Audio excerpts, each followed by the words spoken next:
kampus itu ya punya sistem yang nggak bisa mewakili sistem kiai. Kiai juga punya sistem yang nggak terwakili oleh kampus, juga sebaliknya saling melengkapi. Saya sering ketemu rektor UI, rektor kampus-kampus Islam. Mereka cerita, Gus, pendidikan pondok harusnya dimodernkan gini-gini. Saya bilang, kalau pondok modern kayak kampus itu nanti saya ketemu Allah tidak bisa jawab. Kenapa Gus? Saya beri contoh gini. Kalau misalnya perempuan perawan lah atau apa saja, namanya perempuan, mau tanya tentang menstruasi atau haid. Kalau semuanya sistem kampus, dia harus kuliah dulu. Registrasi dulu, kuliah dulu, bayar dulu. Dan dapat jawabannya nunggu mata kuliah pas itu. Bandingkan kalau sistem pondok, saya tuh sering ke pasar sama anak saya dicegat sama ibu-ibu. Gus, anak saya ngalami gini-gini, keluar darah terus menerus, gak 6 hari tapi 1 bulan penuh. Itu hukumnya apa Gus ya? Nanti saya mau sowan ke jenengan. Nggak usah sowan, di sini aja. Ya sudah, sebelum mengeluarkan darah yang rutin seperti itu biasanya haidnya berapa hari? 6 hari, ya sudah ikut yang 6 hari, yang lainnya istighatsah. Ngoten tok Gus, ya udah ya. Begitu terus di masalah udhiyah, Pak. Ya coba kalau semuanya pakai sistem kampus, daftar dulu, bayar dulu. Jadi ini nggak ada jawabannya, nunggu mata kuliah itu baru dapat jawaban. Itu biasa nggak sholat bertahun-tahun karena belum ada jawaban tentang itu. Nah itu kalau misalnya orang mati, tahunya cara memulasarah jenazah itu nunggu kuliah dulu, pas mata pelajaran itu dulu, baru menangani orang mati. Berarti orang mati itu tergeledak semua. Tapi kalau kiai kan enggak.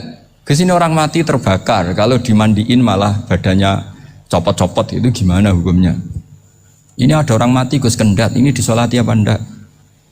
Ada orang mati oplosan ya kan? Itu disolati enggak? So sering ditanya gitu.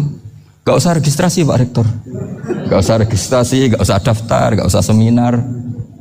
Makanya kalau orang kampus wani kiai itu ya kualat tenan gitu, karena ini yang on time ya. Tapi pondok seperti saya ya ikrar seikrar-ikrarnya. Pentingnya kampus karena melatih efisiensi waktu, disiplin, tata kelola manajemen, sehingga kita ya hormat. Tapi tadi kita harus saling melengkapi, sehingga saya tunjukkan ke publik bahwa saya hormat sekali sama polisi, sama tentara. Coba kita bisa apa ngadepi bandar narkoba kalau enggak polisi? Bisa apa coba menjaga NKRI kalau enggak tentara? Begitu juga ya sudahlah, kita memang fa inna yadallahi ma'al jamaah, kita berkah itu kalau bersama-sama, enggak bisa kita sendiri. Nah lalu orang kayak saya itu ya beberapa kali sebetulnya saya itu ditawanin jadi dokter honoris causa apa.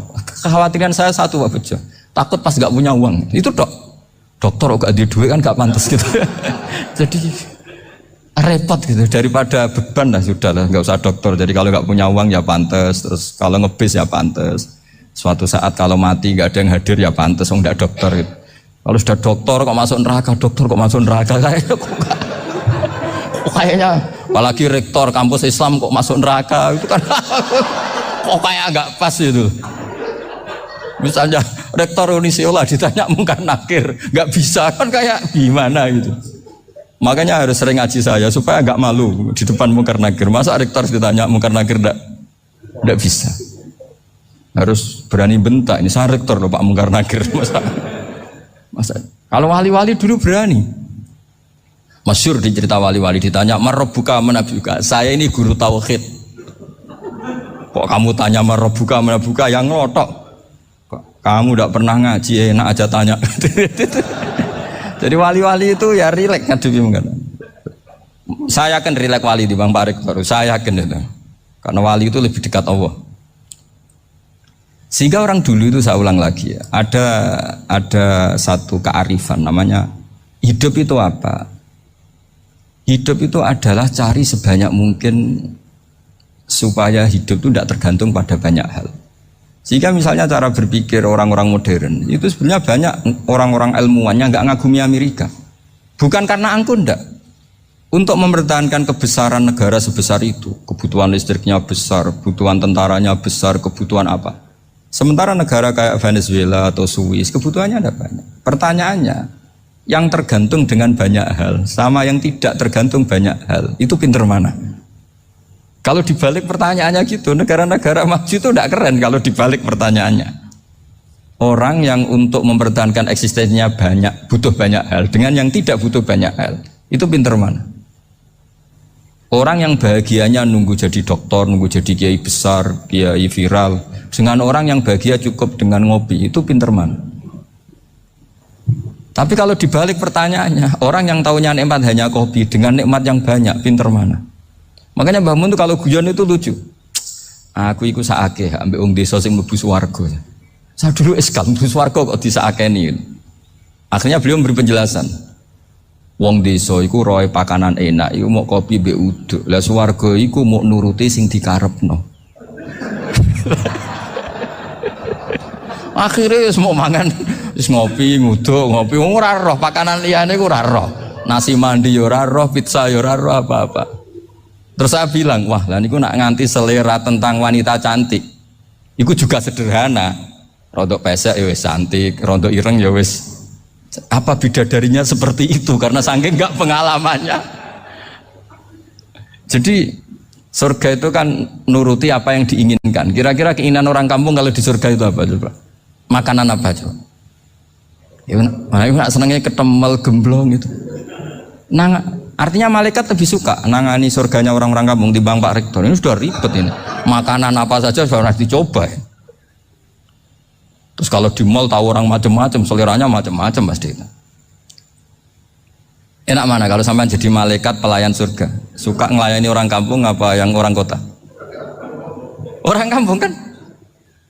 Jadi ya itu guyon ya, guyon tapi itu menjadi pikiran kita bahwa orang yang banyak kebutuhan itu sebetulnya banyak kebodohannya karena menggantungkan kebahagiaannya dengan banyak hal. Makanya Imam Syafi'i ngendikan istighna itu apa? Al istighna anisya'i. Yang dikatakan kecukupan adalah berusaha sebanyak mungkin banyak hal tidak kamu butuhkan. Bukan memenuhi semua kebutuhan kamu karena nafsu kamu ini tidak ada batasnya gitu. Kalau kamu penuhin nggak akan selesai. Itu ada perempuan yang kurang cantik itu minta doa saya, Gus doain suami saya kaya. Terus tak guyonin, terus nggak minta. Kalau suami kamu kaya, yang pertama dirubah itu apa? Rumah supaya rumah saya bagus. Kedua apa? Mobil supaya mobil saya bagus.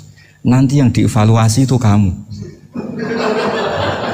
Mobil bagus, Alphard, rumah mewah, istrinya kamu. Pasti itu dievaluasi. Langsung nggak usah sudah gini aja kan. Jadi pertama yang dievaluasi itu kaya itu coba kalau suami kaya itu yang dievaluasi pertama rumah ya, rumah ganti. Setelah itu apa? Mobil. Kira-kira berikutnya akhirnya sudah aku nggak jadi. Nabi Ibrahim itu pernah minta umur panjang, keren umur panjang. Sama Allah nggak dijawab. Datang orang tua gitu mertamu ke Nabi Ibrahim, terus disuguhi dikasih kurma. Apa itu? Kok kurma apa? Anggur yang sudah matang sekali, sudah dimakan. Setelah dimakan meler keluar lagi, dimakan lagi meler lagi. Terus Nabi Ibrahim masuk lagi ke kamar. Ya Allah, doanya tak cancel. Nanti kalau saya tua kayak itu. Jadi Allah itu gak jawab langsung tapi ngirimkan itu. Akhirnya ya Allah gak jadi. Nanti takut itu. Saya pernah ngalami jadi kiai tadi ada ibu-ibu ya kurang ya gak pati cantik lah. Suaminya tuh miskin sekali. Minta doa saya supaya kaya. Bareng tak kasih pertimbangan itu udah gak usah gak jadi itu. Jadi itu kearifan. Tapi kearifan ini harus kita tanamkan. Saya nggak bisa membayangkan Indonesia yang besar ini. Andai kan tidak ada qanaah, nerimo ing pantum. Coba sekarang ada COVID. Andai kan Indonesia itu kayak Perancis. Saya beberapa kali punya tamu orang yang hidup lama di Perancis, bahkan dapat istri orang Perancis. Itu dulu nggak begitu mencintai Indonesia. Tapi setelah di Perancis 2 tahun, wah Indonesia hebat. Di Perancis itu kata dia kalau cerita, semua kebutuhan masyarakat itu dibebankan ke negara. Apa saja minta negara, apa saja nyoal negara. Sementara Indonesia, coba kalau Indonesia mengalami seperti ini kok tidak ada konaan, rimo ing pantum, bisa kios Indonesia. Orang miskin nyalahkan negara, kelaparan nyalahkan negara, apa saja. Tapi barokahnya dididik kiai, jogeman nyalahno wong liya. Sore pun romo ing pandum, diame. Sampai gak ngerti kalau Covid. Banyak tuh orang-orang kampung itu, orang lugu-lugu itu. Mbah niki saking Covid, salam ning Covid, muga-muga umure panjang. Dikira Covid itu nama orang yang ahli sosial itu. Mbak niki dana saking Covid. Matur nuwun sampekno salamku muga-muga umur panjang. Bingung kan yang nganterin ini. Ini gimana yang mau menjelaskan? Memang nggak paham. Ribet kan. Tapi saya pastikan bahwa dengan keadaan seperti ini kita bahagia, kita stabil, itu jelas barokahnya kalimah tadi, moto tadi atau pegangan hidup tadi. Makanya disebut al-ibarat qutun li ailatil mustami'in, bahwa redaksi atau kata-kata atau pegangan atau filosofi hidup, apalah namanya itu adalah penyemangat. Penyemangat. Karena kata-kata ini memang luar biasa. Ketika sahabat perang demi kebenaran, zaman itu ya pasti benar karena yang dibela Nabi. Dulu itu kan enak zaman Nabi, yang dibela mesti benarnya, musuhnya mesti salahnya. Sehingga dulu itu memang harus tegas. Kalau sekarang mau tegas gimana? Yang kamu bela tidak mesti benar, musuhnya tidak mesti salah. Ribet kan kalau misalnya saya tukaran sama Pak Rektor, kamu mau bela mana kan bingung. Saya tidak mesti benar, saya tidak Nabi. Pak Rektor apalagi nggak mesti benar lagi kan? Ribet kan? Jadi kalau kita mau perang sekarang itu mau pede gimana? Enggak. Makanya banyak ulama sekarang tuh mau tegas tuh enggak berani karena ya banyak hal yang abu-abu lah wilayahnya, misalnya pilihan presiden atau pilihan bupati, pilihan menteri. Kamu mati-matian bela itu. Yang kamu bela ada mesti benar, musuh kamu tidak mesti salah. Misalnya pilihan bupati. Wah ini kabupaten ini baik kalau bupatinya ini, yang satu bilang ini, terus tim suksesnya kamu tanya, kamu yakin? Ya enggak juga. Lah kenapa semangat? Kan saya botohnya, paling alasannya ya itu aja, bukan yang lain. Beda dengan zaman Nabi, Nabinya mesti benar, Abu Jahalnya mesti salah. Kan enak, aturan mainnya jelas. Singkat cerita dalam perang itu banyak sahabat yang ngalami luka, ngalami apa gitu. Kemudian curhat lah ke Nabi, ya Nabi gara-gara derekkan jenengan, ngikuti jenengan saya harus ngalami seperti ini. Ngiranya orang itu diapresiasi sama Allah keluarnya, ternyata sama Allah gak diapresiasi, malah diturunkan ayat intakunu ta'lamuna fa innahum ya'lamuna kama ta'lamun wa tarjuna minallah malah yarjun. Kalau kamu sakit karena perang, orang-orang kafir itu ya sakit, itu saja berani padahal demi kekafiran. Wa tarjuna minallah malah yarjun, padahal kamu punya nilai lebih yaitu berharap kepada Allah yang mereka tidak punya. Saya jadi kiai itu ya kadang mangkel. Karena yang benci ya benci, yang seneng itu ngel-ngel loh kayak Pak Bejo. Jadi semuanya ribet. Lah iya, yang benci ya ganggu, yang seneng ya ganggu, tambah nemen. Seribet. Tapi kalau sudah ingat bandar narkoba, mereka berhadapan dengan polisi, kadang ditembak karena kesalahannya terlalu fatal. Antar persaingan mereka juga bisa tembak-tembakan karena merebut pasar narkoba. Itu saja mereka berani. Kok kita yang jadi kiai kadang dicium tangannya, dihormati gak berani, hanya takut apa ya, musibah-musibah kecil lah, atau problem-problem kecil. Lah iya, kalau kita bandingannya gitu. Kalau kamu mau tahajud kedinginan, itu masih nanti dihisab Allah itu gitu. Maling ayam itu keluar malam-malam, hanya dapat ayam. Itu gak takut dingin. Ya gak takut digebuki masa. Kamu mau tahajud saja takut dingin. Makanya nanti hisabnya orang soleh itu nanti dijajarkan orang dolim, terus diperbandingkan. Wah itu habis kamu kalau itu. Jadi misalnya Unisola mau rapat, tapi ini malam, kalau malam dingin nanti sama masuk angin. Anak-anak pang di perapatan aja berani kamu. Kalau sudah perbandingannya gitu tuh ribet kita nanti. Makanya itu kalimat itu moto atau filosofi hidup. Sehingga diulang lagi nasihat itu. Iyam saskum korhun fakodu masal koma korhum mislu. Kalau kamu kena luka, orang-orang yang nggak benar juga akan kena luka. Itu aja berani demi ketidakbenaran. Masa kamu demi kebenaran nggak berani? Akhirnya orang itu, ya itu kalimat, itu heroik. Makanya kita ini penting ya. Makanya tadi himne Unisula dimulai kalimat thayyibah. Karena kalimat ini yang menjaga kita, kalimat ini. Misalnya tentang Tuhan. Kenapa orang Islam imannya kokoh seperti ini, termasuk yang sudah hidup di Amerika, di Australia, di mana-mana? Itu ya barokahnya ajaran atau barokahnya kalimah. Saya sebut kalimah saya pakai bahasa santri. Karena la ilaha illallah itu dalam tradisi santri disebut kalimatu haqqin alaiha nahya wa alaiha namut wa alaiha nub'ats. Ada yang riwayat wa biha nub'ats insyaallah taala minal aminin. Kenapa mereka di mana-mana meskipun sekolah di Amerika, di Australia, bahkan di Uni Soviet tetap mukmin? Itu barokahnya ajaran yang benar. Allah itu siapa? Tuhan. Tuhan itu sifat dasarnya apa? Awal. Dia harus wujud awal sebelum makhluk yang lain. Sehingga ketika ada negara yang maju, yang tertib, manajemennya tertib, masyarakatnya makmur, tapi punya Tuhan yang tidak seperti itu, tidak awal, itu sudah gak nyaman. Karena ndaklah keren Tuhan saya, karena Tuhan saya itu al-awwal, zat yang pertama. Tuhan saya keren lah, zat yang gak mati. Tuhan yang gak mati, yang gak pernah mengalami kematian.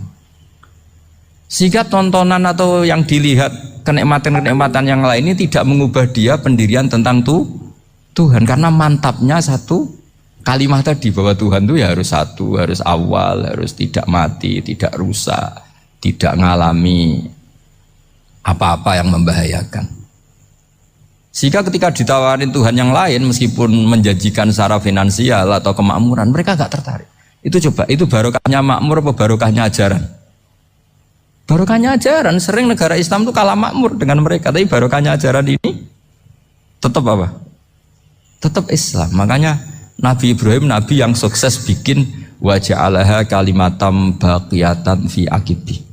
Sehingga kita ini bukti sama orang tua misalnya, itu ya karena ajaran. Suwargamu itu karek wong tuamu. Nak wong tuamu ridho, Allah ridho. Nak ora ridho, Allah ora ridho. Ridho wa fi ridhol walidain wa sakhatu wa sukhtu wa fi sakhatil. Sehingga ketika ada orang tua yang agak brengsek gitu, anak-anak tetap hormat. Punya orang tua yang miskin, yang sudah miskin, tukang tombok nomor, banyak kan di kampung gitu. Ya tetap hormat. Coba kalau dari awal kita ngajari orang tua kamu hormati ya, kalau baik, kalau tidak usah. Bisa geger Indonesia. Tapi barokahnya ajaran-ajaran itu Indonesia tertib karena ada ajaran. Nah ini di sini pesantren dan Unisula semua harus berkontribusi membuat ajaran yang benar itu adalah ciri utama Islam. Sehingga Islam ini dimulai dengan ajaran kalimatu haqqin alaiha nahya wa alaiha namut. Sehingga kita tenang seperti ini. Saya ini termasuk kiai yang tenang. Meskipun kata orang banyak saya ini kiai besar, tapi termasuk kiai yang paling tenang. Termasuk yang paling tenang. Karena saya ini pakai mazhab orang-orang hebat. Saya berkali-kali cerita, orang kayak Imam Syafi'i itu orang yang luar biasa. Saya berkali-kali cerita, orang yang tadi nyium tangan kamu ya Imam Syafi'i, di belakang tuh ngerasani kamu, menghujat kamu. Jawabannya enak saja. Berarti saya alhamdulillah orang yang wibawa. Buktinya di depan saya nggak berani. Jadi enteng saja. Diceritain sebagian kampung, sebagian separuh dari warga kamu itu nggak suka kamu. Ya bagus lah nggak suka saya, nggak akan utang duit saya. Di mana-mana orang utang tuh karena teman dekat. Kalau nggak seneng pasti minimal nggak utang, nggak pinjam mobil, nggak pinjam apa. Berkah mana yang seneng sama yang gede? Jadi dianggap enteng saja. Semua yang dialamin dianggap enteng saja. Misalnya punya istri pemarah, ya baguslah marahin suami. Kalau marahin tonggo malah ribet. Jadi kamu harus terima kasih kalau dimarahin istri. Baguslah marahin saya mah, kalau marahin tonggo ribet. Jadi enteng saja. Tapi kita sekarang tuh karena nafsu ya, sehingga menghadapi hidup ini ribet. Ulama dulu kalau mau mati itu senengnya bukan main. Sudah lama saya ini ingin gak maksiat. Kayaknya gak maksiat paling efektif itu mati. Ya tidak apa-apa Gusti, kalau sebaiknya mati ya mati aja. Enteng saja. Jadi melihat kematian itu akhir dari segala keburukan atau potensi keburukan. Apapun baik kita sekarang, suatu saat mungkin kita gak baik. Yang bisa menghentikan ketidakbaikan atau potensi ketidakbaikan itu apa coba? Mati kan? Berarti mati itu mengerikan apa menyenangkan? Mesti kamu tidak berani menjawab. Meskipun secara ilmu kamu berani, tapi secara rasa agak berani kan? Saya ulang lagi ya. Yang bisa menghentikan keburukan atau potensi keburukan itu apa coba? Apa? Kematian. Berarti kematian itu menyenangkan atau menyusahkan? Apapun kamu tidak berani jawab karena kamu agak-agak duniawi itu kelihatannya. Tapi secara ilmu, kamu tahu kan kalau mati itu tidak buruk-buruk banget. Karena apa? Itu akhir dari segala keburukan. Sehingga Nabi ngajarkan kalimat itu begitu luar biasa. Allahumma ahyini makanatil hayatu khairan li wa tawaffani makanatil wafatu khairan li. Nabi melihat dunia itu begitu indah. Ya Allah, kalau saya ini hidup, anggap saja hidup ini ziyadatan li fi kulli khairin, menjadi modal saya menambah segala kebaikan. Jika suatu saat saya mati, anggap mawon rohatan li min kulli syarrin, itu akhir dari segala keburukan saya. Sehingga mati hidup ya baik, karena di situ kita bisa berkontribusi, beramal soleh. Mati juga baik karena mengakhiri segala keburukan. Nabi nate ngendikan lagi, ajaban li amril mukmini inna amrahu kullahu khair. Orang mukmin itu mengagumkan, semuanya baik. In asobathu na'ma syakara fakana khairan lah. Kalau baru dapat nikmat, dia syukur, maka itu baik. Wa in asobatu dharra sabara. Kalau dapat masalah mereka sabar, itu juga baik. Sehingga orang mukmin dua sisinya pasti baik. Itu juga kalimat, maksudnya moto atau pegangan hidup. Nah, berikut ini saya beri contoh, ini kenangan saya, ini contoh terakhir. Masalah jadi orang terkenal maupun tidak. Di sini dicontohkan Imam Ghazali di halaman 367 di kitab saya 367, juznya 3 di kitab Ihya Ulumuddin.